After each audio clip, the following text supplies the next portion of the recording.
If you do this, the unadulterated truth in Darrow's confession may well convince mankind to cast all science and technology aside, to ensure that future generations grow up free and whole. Are you sure this is your choice? Let me think about it. If you do this, the focus of hatred may shift to those responsible for unleashing biological warfare, leaving corporations free to experiment with human evolution. Are you sure this is your choice? Let me think about it. If you do this, first-hand experience with corporate negligence on such a grand scale may convince mankind to enact harsh restrictions on human enhancement research. Are you sure this is your choice? Let me think about it. If you do this, the unadulterated truth in Darrow's confession may well convince mankind to cast all science and technology aside, to ensure that future generations grow up free and whole. Are you sure this is your choice? So be it then.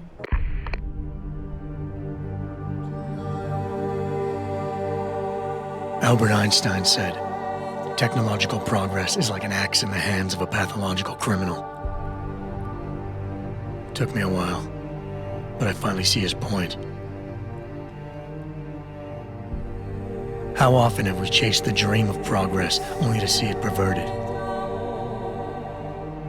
More often than not, haven't the machines we built to improve life shattered the lives of millions?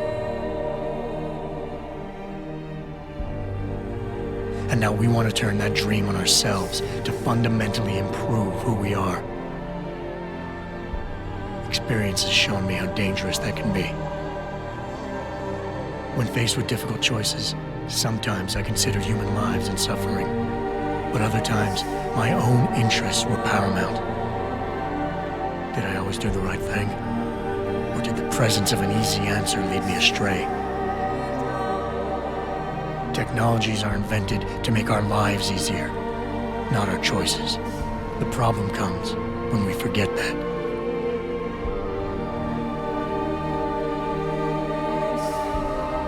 Darrow understood this. He knew that using technology to become something more than we are risks losing our ability to love, aspire, or make moral choices. The very things that make us human. It also risks giving some men the power to make others what they choose, regardless of the cost to human dignity. The suffering Darrow inflicted is not the end of the world. It is merely the seed for change. And change never comes without pain.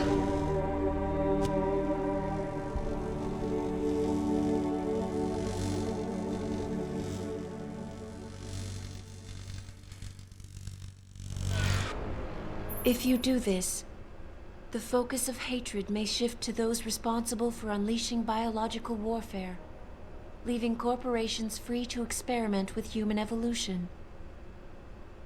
Are you sure this is your choice? So be it then. Sarif was right about one thing. It's in our nature to want to rise above our limits. Think about it. We were cold, so we harnessed fire. We were weak, so we invented tools. Every time we met an obstacle, we used creativity and ingenuity to overcome it. The cycle is inevitable, but will the outcome necessarily be good?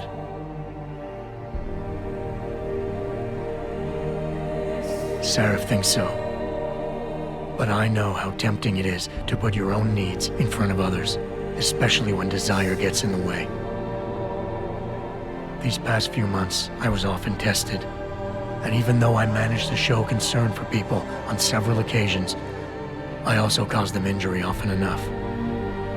Consumed with a desire to succeed, I found it easy to abuse power and resources when I wanted to.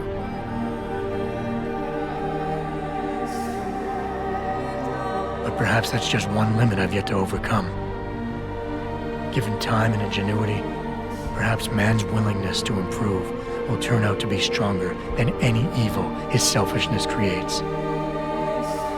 One thing is obvious. For the first time in history, we have a chance to steal fire from the gods. To turn away from it now, to stop pursuing a future in which technology and biology combine, leading to the promise of a singularity, would mean to deny the very essence of who we are. No doubt the road to get there will be bumpy, hurting some people along the way. But won't achieving the dream be worth it?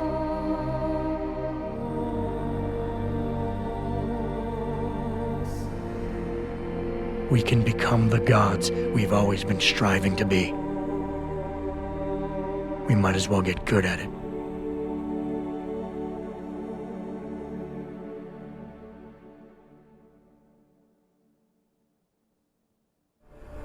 If you do this, first-hand experience with corporate negligence on such a grand scale may convince mankind to enact harsh restrictions on human enhancement research. Are you sure this is your choice? So be it then. Freedom. To those who don't have it, it's more valuable than gold. But where should it start and end?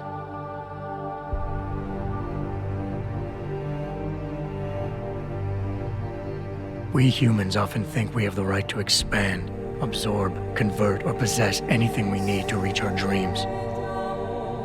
But time and time again, hasn't this led to conflicts with others who essentially believe the same thing? Morality is supposed to keep us in line, but I can't always say it's effective. Looking back at the challenges I faced, sometimes I made an effort to spare lives, to use the tools and resources around me in ways that might benefit all. But not always. Intent on reaching my goals, how often did I waver between adhering to my morals and indulging in self-centered concerns?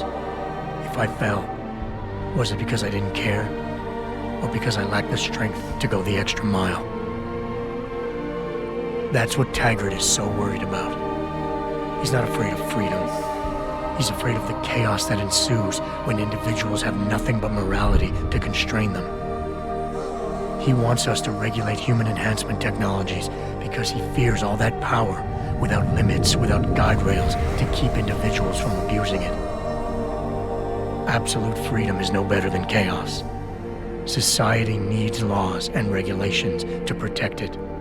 So if the men and women behind Taggart need to work in the shadows, pulling strings to enable us to head in a safe direction, will supporting them be all that bad?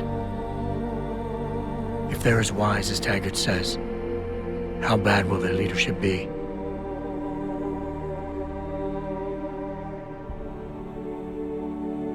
I just hope they stand by what they say.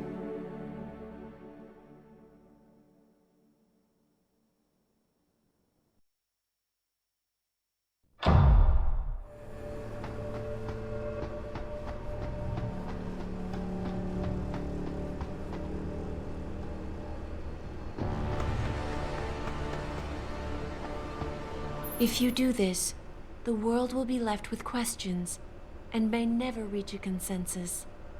Are you sure this is your choice? We have little time left, Adam. And might I say, it has been a pleasure.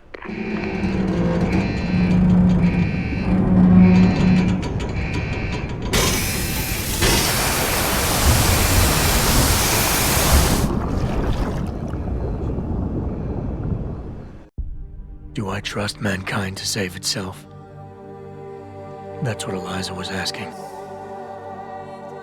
The truth is, I don't know.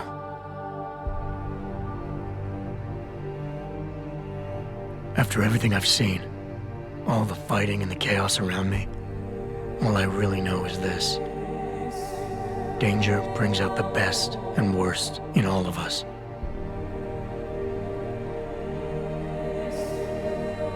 These past few months, I've faced many life-threatening situations. I could have given up many times, but my need to know the truth, to uncover the secrets that others were hiding, and to survive, forced me to keep on going. Sometimes I considered the effect my actions would have on others, and found solutions that would benefit us all. Other times, I did the opposite, abusing power and resources without care, simply to benefit myself. So what does this say about me? Perhaps that I am only human, and looking for a way to survive. Of course, so were Darrow, Seraph, and Taggart. Each of them idealistic men, so caught up in achieving their view of the future, they failed to see the chaos they left behind. So now I'm leaving the future up to ordinary men and women to decide. The kind of people who time and time again have picked and chosen the future in highly practical ways. Slowing change when it's negative, speeding it up when it's good.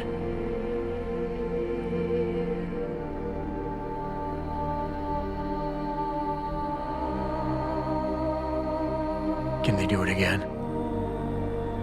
I don't know. But I do know I'm not about to let anyone in this station, myself included, stand in their way.